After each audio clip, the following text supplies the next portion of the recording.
Hey guys, it's Misty from the Book Rat, and today I've got another excerpt for you.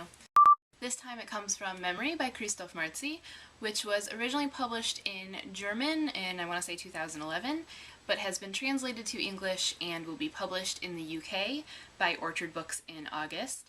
I don't know if or when it will be coming to the US, so just keep that in mind, but it is basically a ghost story. The full synopsis and the links to the book can be found in the info, and I don't normally read the cover copy, but in this case, because it's so small and it's pretty intriguing, I'm going to go ahead and read you that before I get into the excerpt. This is a book about a ghost called Story.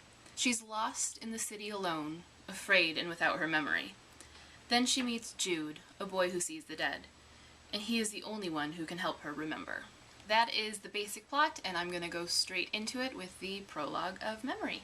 The nameless girl lost her history in the hour before midnight. But that dark glassy night seemed to be the start of everything.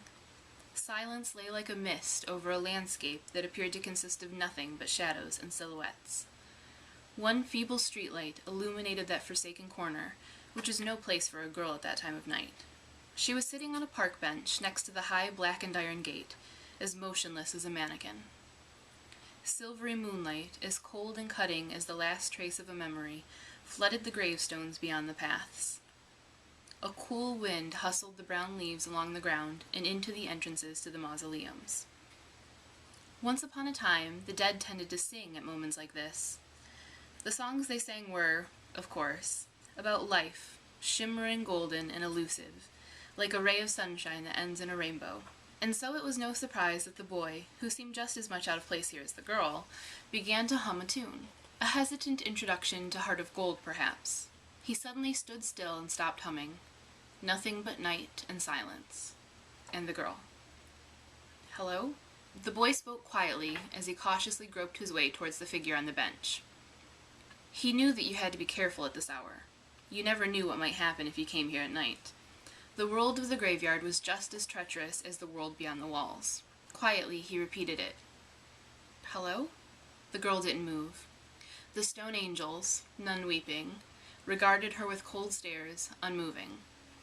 The mousy gray boy looked at the girl. In the night, here in the graveyard, he was barely there, like a poem whose meaning is only clear to one who listens closely. Brown eyes as big as moons scrutinized the figure on the bench. Are you okay? He approached her cautiously. His dark brown curly hair was gleaming in the nocturnal mist. What are you doing here? She had to be about his age, he guessed. Perhaps a little bit older, but not old enough to be hanging around here at this time of night. Are you asleep? Again, no answer. Not surprisingly. I know, it was a dumb question, the boy said, shaking his head. He took a further step towards her. A breath of cold air caressed him like a whisper. She was still sitting silently and bolt upright on the bench. Once the boy was just a meter or so away from her, he could see that she had her eyes shut. She was breathing peacefully, thank God.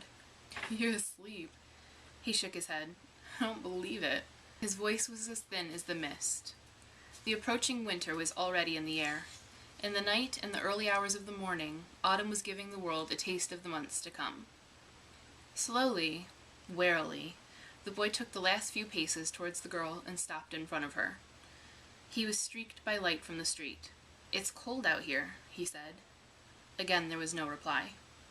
He looked her up and down. She looked like a normal girl. Or rather, like a normal pretty girl. A normal pretty girl, sleeping bolt upright on the park bench by the huge gate.